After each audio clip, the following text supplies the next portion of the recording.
എല്ലാവർക്കും നമസ്കാരം. എൻ്റെ ചാനലിലേക്ക് സ്വാഗതം. ഞാൻ ആദ്യമായാണ് യൂട്യൂബിൽ ഒരു വീഡിയോ ചെയ്യുന്നത്.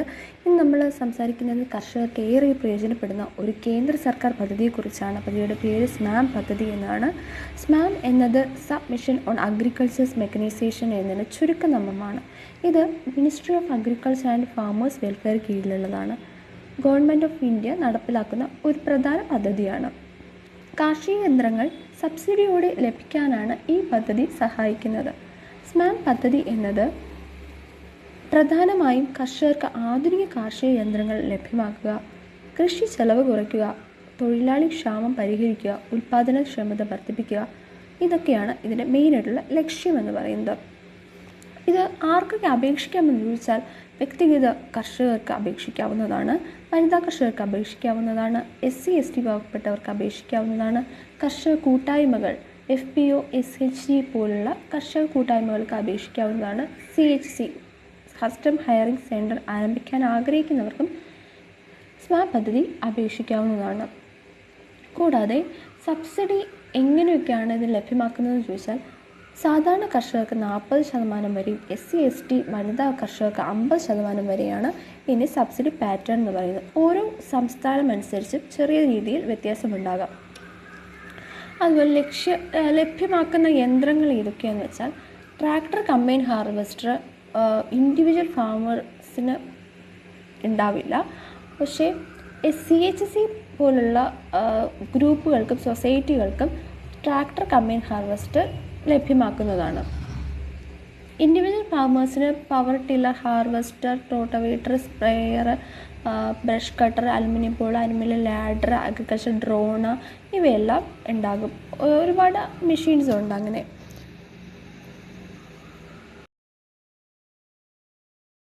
രജിസ്ട്രേഷൻ ആവശ്യമായ രേഖകൾ ആധാർ കാർഡ് നിർബന്ധമാണ്.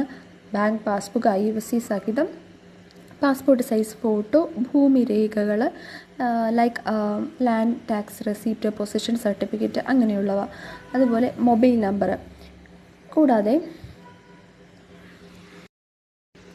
അതുപോലെ സ്മാം രജിസ്ട്രേഷൻ എങ്ങനെ ചെയ്യാം? സംസ്ഥാന കാർഷിക വകുപ്പിൻ്റെ ഔദ്യോഗിക വെബ്സൈറ്റിൽ പ്രവേശിക്കുക. വെബ്സൈറ്റ് agrimissionary.nic.in എന്നാണ് വെബ്സൈറ്റിൻ്റെ. ആ വെബ്സൈറ്റ് ഞാൻ താഴെ മെൻഷൻ ചെയ്തിരിക്കുന്നതാണ്. ഫാർമർ രജിസ്ട്രേഷൻ ഓപ്ഷൻ തിരഞ്ഞെടുക്കുക. അതിൽ കയറിയിട്ട് ആധാർ, മൊബൈൽ നമ്പർ നൽകണം. അത് കഴിഞ്ഞ് ആവശ്യമായ രേഖകൾ അപ്ലോഡ് ചെയ്യുക. അത് കഴിഞ്ഞ് അപേക്ഷ സമർപ്പിക്കാവുന്നതാണ്. അല്ലെങ്കിൽ അടുത്തുള്ള കൃഷിഭവനിലോ അക്ഷയയിലോ നിങ്ങൾക്ക് ചെയ്യാവുന്നതാണ്. സ്വന്തമായി ചെയ്യുന്നതായിരിക്കും കുറച്ചുകൂടെ നല്ലത്. അല്ലെങ്കിൽ നിങ്ങൾക്ക് തെറ്റുകൾ വരുമെന്ന് തോന്നുന്നുള്ളവർ കൃഷിഭവനിലോ അല്ലെങ്കിൽ അക്ഷയയിലോ കൊടുക്കാവുന്നതാണ്. ഞാൻ സ്വന്തമായി ചെയ്യാനുള്ള ഒരു പാറ്റേൺ ഞാൻ പറഞ്ഞു തരുന്നതായിരിക്കും. അതുപോലെ പ്രധാനമായി ശ്രദ്ധിക്കേണ്ട കാര്യങ്ങൾ, മുന്നേ ഒരേ മെഷീന് രജിസ്റ്റർ ചെയ്തവർക്ക് ഒരിക്കലും അതേ മെഷീനിൽ സബ്സിഡിയോടുകൂടി അടുത്ത് രജിസ്റ്റർ ചെയ്യാൻ അനുവദനീയമല്ല. അംഗീകൃത ഡീലറിൽ നിന്ന് മാത്രമേ നമുക്ക് യന്ത്രങ്ങൾ വാങ്ങാൻ പറ്റുള്ളൂ. ഈ സർക്കാർ നമുക്ക് അംഗീകരിച്ചിട്ടുള്ള കുറേ ഡീലേഴ്സ് ഉണ്ട്, അവർക്ക് മാത്രമേ നമുക്ക് വാങ്ങാൻ കഴിയുള്ളൂ. അതുപോലെ ബില്ലുകൾ, രേഖകളും സൂക്ഷിച്ച് വെക്കുക. സബ്സിഡി തുക നേരിട്ട് ബാങ്ക് അക്കൗണ്ടിലേക്ക് ലഭിക്കുന്നതായിരിക്കും. നിങ്ങൾ DBT പോർട്ടലിൽ അപ്ലോഡ് ചെയ്തിട്ടുള്ള ഒരു ബാങ്ക് അക്കൗണ്ടിൽ നിന്ന് തന്നെയായിരിക്കും നിങ്ങൾക്ക് വരിക സബ്സിഡി. അതുപോലെ നമ്മുടെ ഈ വർഷത്തെ ഇത് സ്റ്റാർട്ട് ചെയ്തിട്ടുണ്ട്. ഡിസംബർ 31 മുതലായിരുന്നു നിങ്ങൾക്ക് അപേക്ഷിക്കാൻ പറ്റുന്നുണ്ടായിരുന്നത്. ഇച്ചിരി ഞാൻ ലേറ്റായിപ്പോയി ഇടാനായിട്ട്, സോറി. അതുപോലെ നിങ്ങൾക്ക് ഇപ്പോഴും അപേക്ഷിക്കാനുള്ള അവസരങ്ങളുണ്ട്. മാർച്ച് 31 വരെ നിങ്ങൾക്ക് അപേക്ഷിക്കാവുന്നതാണ്. അത് കഴിഞ്ഞ് പിന്നെ ഫിനാൻഷ്യൽ ഇയർ ആയി പോകും. അപ്പോൾ കഴിയുന്നതും എല്ലാവരും നേരത്തെ അപ്ലോഡ് ചെയ്യുക. ഇതിനെപ്പറ്റി കൂടുതൽ വിവരങ്ങൾക്കായിട്ട് നിങ്ങൾ അടുത്ത AXC ഓഫീസ്, നിങ്ങളുടെ ഒരേ ജില്ലയിലുള്ള AXC ഓഫീസുകളിലേക്ക് ബന്ധപ്പെടുകയും അവിടെ നിന്ന് അവർ കൂടുതൽ ഡീറ്റെയിൽ നിങ്ങൾക്ക് പറഞ്ഞു തരികയും ചെയ്യും. ഓരോ ജില്ലയിൽ 14 ജില്ലകളിലും പറഞ്ഞു തരാനായിട്ട് ആൾക്കാരുണ്ട്.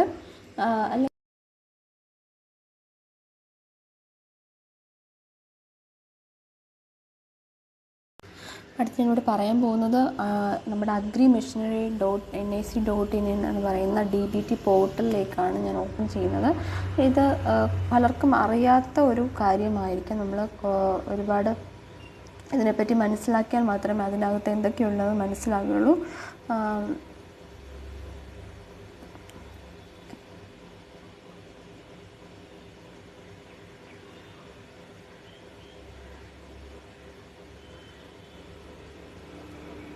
ഓക്കെ, നമുക്ക് വന്നിട്ടുണ്ട്. ഇത് digital platform for farm mechanisation and technology എന്നതാണ് ഇതിന് മെയിനായിട്ട് കൊടുത്തിട്ടുള്ളത്.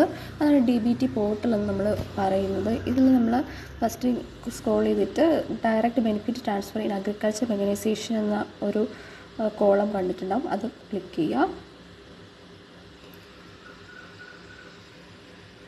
അതിൽ നമുക്ക് home, citizen corner, subsidy calculator, tracking, registration, contractors, manual, report, dashboard, guideline, download എന്നൊക്കെ പറഞ്ഞ് കുറേ ഓപ്ഷൻസ് ഉണ്ടാകും. അതിൽ ഹോം എന്ന് പറയുന്നതിൽ നമുക്ക് മുന്നത്തെ ഇതിൽ തന്നെ പോകാൻ പറ്റും. അതുപോലെ ഇത്രയും ആൾക്കാർ രജിസ്റ്റർ ചെയ്തിട്ടുണ്ട്. രജിസ്റ്റേർഡ് മാനുഫാക്ചറിംഗ് ഡീലേഴ്സുമാണ്. ഇത്രയും പേര് രജിസ്റ്റർ ചെയ്തിട്ടുണ്ട്. അതുപോലെ ഫാർമർ എൻ്റർപ്രണേഴ്സ് സൊസൈറ്റീസ് അത്രയും രജിസ്റ്റർ ചെയ്ത്, single implements, subsidy approved CHCs, CHC project applications, subsidy approved single implements. ഇതാണ് ഇതിൻ്റെ മെയിൻ ഫ്ലോ ചാർട്ട് എന്ന് പറയുന്നത്. Online registration by farmer, application for purchasing the implement, selection of application by lottery system. ഇതിൽ നമുക്ക് lottery system വരുന്നില്ല, first come first serve ആണ് പറയുന്നത്. അതുപോലെ നമ്മുടെ അത് കഴിഞ്ഞാണ് ആഡിങ് ബിൽ ബൈ ഡീലർ കൊടുക്കുന്നത്. അത് കഴിഞ്ഞ് verification of implements details by manufacture. അത് കഴിഞ്ഞ് physical verification of implements by government officer, approval of subsidy by upper level government officer, payment file generation and sharing of payment file data in Excel XML format for state payment gateway system.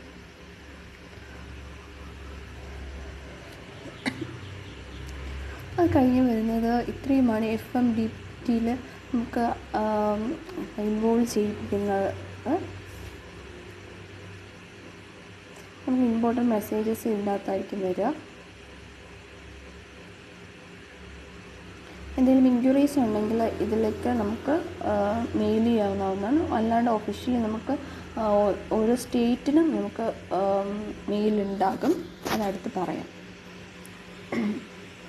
നമുക്ക് എന്തെങ്കിലും dealer സെലക്ഷനോ മാനുഫാക്ചേഴ്സിനൊക്കെ നോക്കുകയാണെങ്കിൽ, details നോക്കുകയാണെങ്കിൽ citizen കോർണറിലാണ് പോകേണ്ടത്. ഈ citizen കോർണറിൽ ചെന്നിട്ട് നമുക്ക് implements categories വൈസായിട്ട് type ചെയ്ത് കൊടുക്കാം. അപ്പോൾ ഞാനൊരു ഉദാഹരണത്തിന് എന്താ കൊടുക്കാം? ഓക്കെ, ഉദാഹരണത്തിന് അഗ്രികൾച്ചർ ഡ്രോൺ ഞാൻ കൊടുത്തിട്ടുണ്ട്. അത് കീഴിൽ അടിച്ചു കൊടുക്കുക. അത് കഴിഞ്ഞ് അതിൽ തന്നെ വരുന്നതായിരിക്കും. നമുക്ക് ഏതെങ്കിലും ഒരു ഡിസ്ട്രിക്റ്റ് കൊടുക്കാം. 14 ഡിസ്ട്രിക്റ്റും അതിലുണ്ടാകും. ആലപ്പുഴ തന്നെ കൊടുക്കാം. ഈ ഡീലർ സെലക്ഷനിൽ സെർച്ച് കൊടുക്കാം.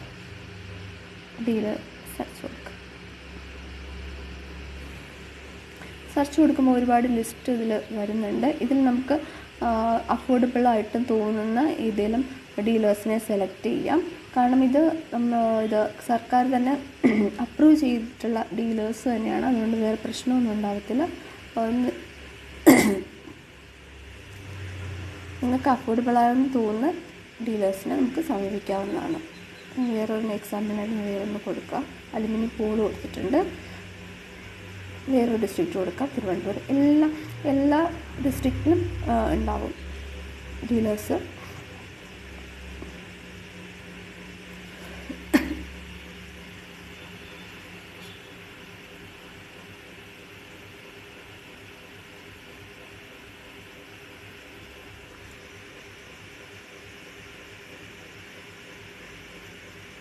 ഇതിൽ ഒരുപാട് കിടപ്പുണ്ട്. ഇങ്ങനെ ഓരോ മെഷീനും ഡീലേഴ്സ് ഉണ്ടാകും. ഒത്തിരി ഡീലേഴ്സ് ഉണ്ടാകും. അത് കഴിഞ്ഞ് നമുക്ക് ഇവർ പറയുന്ന ഓരോ ഡീലേഴ്സ് പറയുന്ന എമൗണ്ട് നമുക്ക് സബ്സിഡി കാൽക്കുലേറ്ററായിട്ട് നമുക്ക് ചെയ്യാവുന്നതാണ്. സബ്സിഡി നമുക്ക് തന്നെ കാൽക്കുലേറ്റ് ചെയ്തെടുക്കാം. നമ്മൾ പറഞ്ഞതുപോലെ 50%, 40% ഒക്കെയാണ് സബ്സിഡി എന്ന് പറഞ്ഞിട്ടുണ്ടായിരുന്നു. അപ്പോൾ അത് നമുക്ക് കറക്റ്റായിട്ട് ഡീലർ പറഞ്ഞ എമൗണ്ട് വെച്ച് നമുക്ക് കൊടുക്കാവുന്നതാണ്. ഒരു സ്റ്റേറ്റ് സെലക്ട് ചെയ്യുക, സ്കീം സെലക്ട് ചെയ്യുക. കർണാടക, കേരള തന്നെ സെലക്ട് ചെയ്യുക. കേരള. ഓക്കെ, അടുത്ത സ്മാമെന്ന് സെലക്ട് ചെയ്ത് കൊടുക്കുക. അത് കഴിഞ്ഞ് മെയിൽ ഫീമെയിൽ ഉണ്ടാകും, നമുക്ക് മെയിൽ കൊടുക്കാം. അത് കഴിഞ്ഞ് ഓക്കെ മെയിൽ കൊടുക്കാം. നമുക്ക് ഫാർമർ കാറ്റഗറിയിൽ നമുക്ക് ജനറൽ തന്നെയാണ്, ജനറൽ, OBC, SC ST മാറ്റം വരുന്നില്ല. അത് കഴിഞ്ഞ് മാർജിനൽ ഇംപ്ലിമെൻറ്റ്സ് നമുക്ക് അഗ്രികൾച്ചർ ഡ്രോണിന് കൊടുത്ത് നോക്കാം. അഗ്രികൾച്ചർ ഡ്രോണിന് ഏകദേശം വരുന്നത് വില 1 lakh കൊടുക്കുവാണ്. 1 lakh കൊടുക്കുവാണ്. ഓക്കെ, 1 lakh കൊടുക്കും. ഷോയിൽ ക്ലിക്ക് ചെയ്യാം. നമുക്ക് കറക്റ്റായിട്ട് വരുന്നത് 50%. ഓക്കെ, 50% ഇതിൻ്റെ വരുന്നത്. അപ്പോൾ ഫീമെയിൽ മാറ്റി കൊടുത്ത് നോക്കാം. ഫീമെയിൽ മാറ്റി കൊടുത്താലും 50%. ഓക്കെ, ഈസിയാണ്. അത് തന്നെയാണ് സെയിമായിട്ട് തന്നെ വരുന്നത്. ഡീലർ പറയുന്ന പ്രൈസ് നമുക്ക് അതിൽ അടിച്ചു കൊടുത്ത് നമുക്ക് സബ്സിഡി കാൽക്കുലേറ്റ് ചെയ്യാവുന്നതാണ്.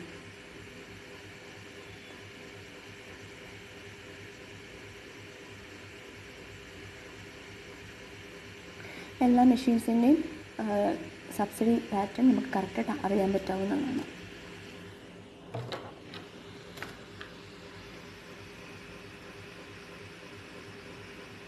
അത് നമ്മൾ രജിസ്റ്റർ ചെയ്ത് നമ്മൾ ആപ്ലിക്കേഷൻ ഇട്ടതിന് ശേഷം നമ്മുടെ ആപ്ലിക്കേഷൻ ഏത് ഇതിലാണ് കിടക്കുന്നതെന്ന് ഇതുണ്ടാകും. അത് നമുക്കൊരു റെഫറൻസ് നമ്പർ തരും. ആ റെഫറൻസ് നമ്പറാണ് ഇതിൽ അടിച്ചു കൊടുക്കേണ്ടത്.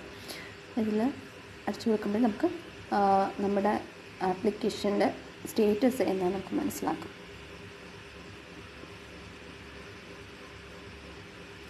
ഇതാണ് രജിസ്റ്റർ ചെയ്യേണ്ടതാണ്. നമ്മൾ നേരത്തെ പറഞ്ഞതുപോലെ തന്നെയാണ് Aadhaar card, passport size photo, പിന്നെ ലാൻഡ് ഡീറ്റെയിൽസ്, അത് കഴിഞ്ഞ് ബെനിഫിഷ്യറിയുടെ ബാങ്ക് പാസ്ബുക്ക്, പിന്നെ ID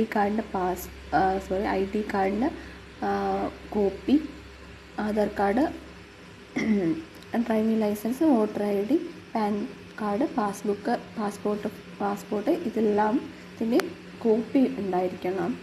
ഇത് സൈഡിൽ അപ്ലോഡ് ചെയ്യാൻ വേണ്ടിയിട്ടുള്ളതാണ്. അതുപോലെ copy of caste category certificate, മെയിനായിട്ട് SC STക്കാർക്ക് കാസ്റ്റ് സർട്ടിഫിക്കറ്റ് ഉണ്ടായിരിക്കണം. അതുപോലെ എല്ലാവർക്കും ഉണ്ടായിരിക്കണമെന്ന് പറയുന്നത്, പക്ഷേ മെയിനായിട്ട് SC STക്കാർക്ക് കാസ്റ്റ് സർട്ടിഫിക്കറ്റ് ഉണ്ടായിരിക്കണം. പിന്നെ മെയിനായിട്ട് പറയുന്നുണ്ട് ഇതിൽ എന്തെങ്കിലും റോങ് ഇൻഫർമേഷനാണ് കൊടുത്തിട്ടുള്ളതെങ്കിൽ ആ അപേക്ഷ പിന്നെ സ്വീകരിക്കത്തില്ല, അത് റിജക്റ്റായി പോവുകയാണ് ചെയ്യുക. ഓക്കെ, അതുപോലെ തന്നെ നമുക്ക് ഓർമ്മിക്കുന്ന വേറൊരു കാര്യം എന്ന് വെച്ചാൽ, നമ്മൾ അപേക്ഷ സമർപ്പിച്ചിട്ട് 20 ദിവസത്തിനുള്ളിൽ ഡീലർ സെലക്ഷൻ നടക്കാത്തവരാണെങ്കിൽ അവരെയും റിജക്റ്റ് ചെയ്യിപ്പിക്കുന്നതാണ്. പിന്നെ അവർക്ക് അത് ചെയ്യാൻ കഴിയുകയില്ല. നമുക്ക് ഇവിടെ രജിസ്റ്റർ ചെയ്യാവുന്നതെന്ന് പറഞ്ഞാൽ ആധാർ നമ്പർ വെച്ച് രജിസ്റ്റർ ചെയ്യുക, മൊബൈൽ നമ്പർ, പിന്നെ name as per Aadhaar card. 3 ഇതാണുള്ളത്. കഴിഞ്ഞതിന് ശേഷം നമ്മൾ സബ്മിറ്റ് കൊടുക്കുക.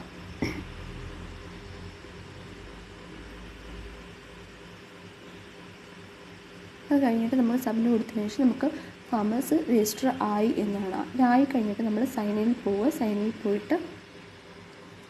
സൈനിൽ പോയിട്ട് അതിൽ ഫാർമേഴ്സിന് ലോഗിൻ ID കൊടുക്കുക. ആർക്കാണ് ലോഗിൻ ID കൊടുത്തതിന് ശേഷം കയറാവുന്നതാണ്. കയറിയിട്ട് നമുക്ക് ഇംപ്ലിമെൻറ്റ് സെലക്ഷനും അതിലാണ് കാണിക്കുന്നത്. അത് ഞാൻ വേറൊരു മാനുവലിൽ പറയുന്നുണ്ട്, യൂസർ മാനുവൽ എന്ന് പറയുന്നൊരു ഇതിൽ പറയുന്നുണ്ട്. അത് കഴിഞ്ഞ് നമുക്ക് വരുന്നത് കോണ്ടാക്റ്റ് ചെയ്യാവുന്നത്. കേരളത്തിൽ ഇപ്പോൾ നോഡൽ ഓഫീസറായിട്ടുള്ളത് സുമേഷ് കുമാറാണ്. സാറിനെ കോണ്ടാക്റ്റ് ചെയ്യാവുന്നതാണ്. എന്തെങ്കിലും ഡൗട്ടും കാര്യങ്ങളൊക്കെ ഉണ്ടെങ്കിൽ കോണ്ടാക്റ്റ് ചെയ്യാവുന്നതാണ്. ഇതിലെന്തെങ്കിലും പ്രശ്നമോ എന്തെങ്കിലും ഉണ്ടെങ്കിൽ സുമേഷ് സാറിനെ കോണ്ടാക്റ്റ് ചെയ്യാവുന്നതാണ്. അതുപോലെ സാറിൻ്റെ നമ്പർ ഇവിടെ കൊടുത്തിട്ടുണ്ട്.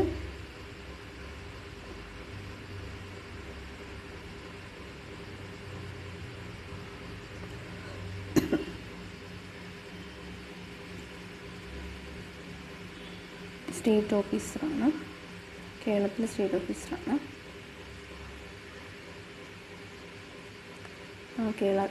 കേരളത്തിൽ 14ാമത്തെ ഇമെയിൽ കിടപ്പുണ്ട്. അതുപോലെ നമുക്ക് mail official mail ID snapkerala@gmail.com എന്ന് പറയുന്ന ഇതിലേക്ക് മെയിൽ ചെയ്യാവുന്നതാണ്.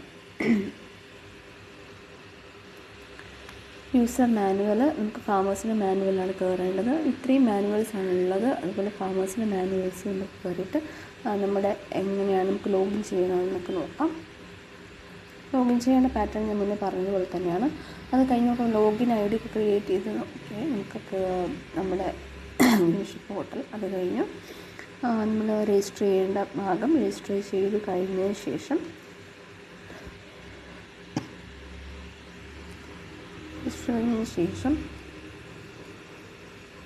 ഇത് കസ്റ്റമർ ഹയറിംഗ് സെൻറ്റേഴ്സിനുള്ളതാണ്.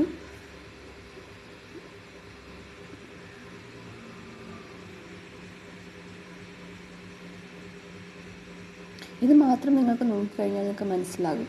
ഈ ഒരു മാനുവൽ നോക്കിക്കഴിഞ്ഞാൽ എങ്ങനെയാണ് രജിസ്ട്രേഷൻ പ്രോസസ്സ് നടക്കുന്നതാണ്.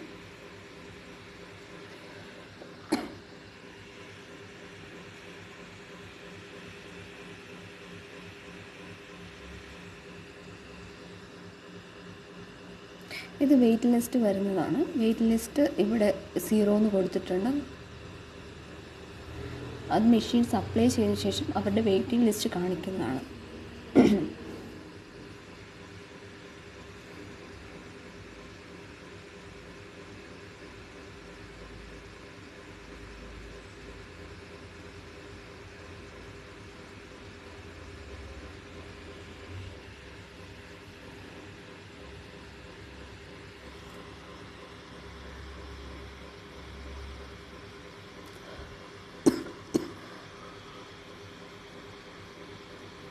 എക്സാമ്പിളാണ് ഇവിടെ കൊടുത്തിട്ടുള്ളത്. അതിൻ്റെ ടേംസ് ആൻഡ് കണ്ടീഷൻസ് അതും വായിച്ച് നോക്കാം നന്നായിട്ട്.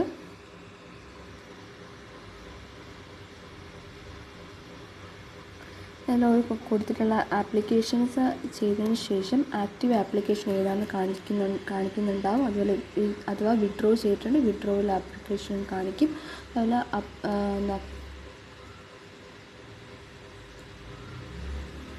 അതുപോലെ ഏതെങ്കിലും റിജക്റ്റ് ചെയ്തിട്ടുണ്ട് റിജക്ഷൻ എന്ന് കാണിക്കും. അപ്രൂവ് ചെയ്തിട്ടുണ്ട് എല്ലാം ഫിനിഷ് ആയെങ്കിൽ ഫിനിഷ്ഡ് ആപ്ലിക്കേഷനിൽ കാണിക്കുന്നതായിരിക്കും.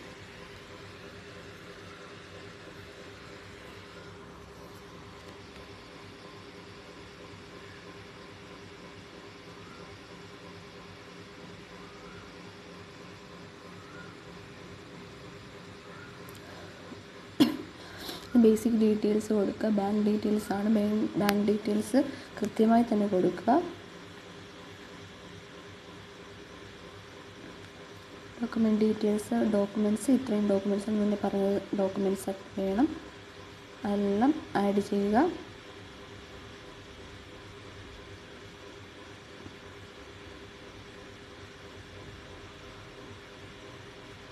ശേഷം അപ്ലോഡ് കൊടുക്കുക. കാസ്റ്റ് സർട്ടിഫിക്കറ്റിൽ നമുക്ക് പറഞ്ഞല്ലോ SC/ST-കാർക്ക് നിർബന്ധമാണ്.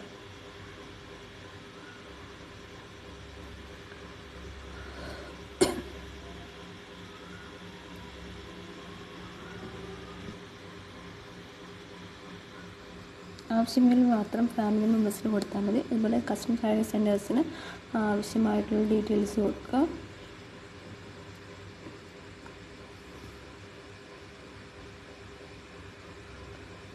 അത് നമുക്ക് വെയിറ്റ് ലിസ്റ്റ് ഇംപ്ലിമെൻറ്റ്സ് ഡീറ്റെയിൽസ് വരുന്നതും കറണ്ട്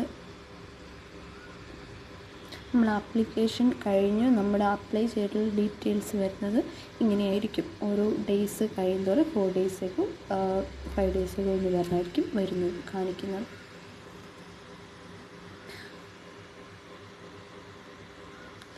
അത് കഴിഞ്ഞ് വരുന്നത് റിപ്പോർട്ടിലാണ്. റിപ്പോർട്ടിൽ നമുക്കെല്ലാം നമുക്കറിയാൻ കഴിയും. വെയിറ്റിംഗ് റിപ്പോർട്ട് ഉൾപ്പെടെ എല്ലാം അറിയാൻ പറ്റും.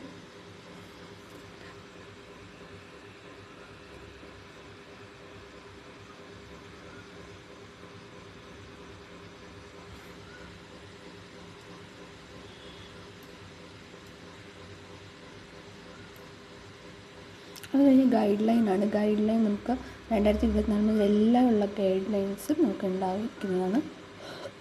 അതിൽ കൃത്യമായി പറയുന്നുണ്ടാവും ഫാമേഴ്സിൻ്റെ ലോൺ ഐ.ഡി. കാര്യങ്ങളും ഡീലേഴ്സിൻ്റെ കാര്യങ്ങളും എല്ലാം കൃത്യമായി പറയുന്നുണ്ടാകും. അതുപോലെ ഈ വീഡിയോ ഉപകാരപ്രദമാണെന്ന് തോന്നിയാൽ ലൈക്ക് ചെയ്യുക, ഷെയർ ചെയ്യുക, ചാനൽ സബ്സ്ക്രൈബ് ചെയ്യുക. ഇനിയും കാർഷിക പദ്ധതികളുടെ അപ്ഡേറ്റുകൾക്കായി നിങ്ങളുടെ ചാനൽ ഫോളോ ചെയ്യാൻ മറക്കരുത്. നന്ദി.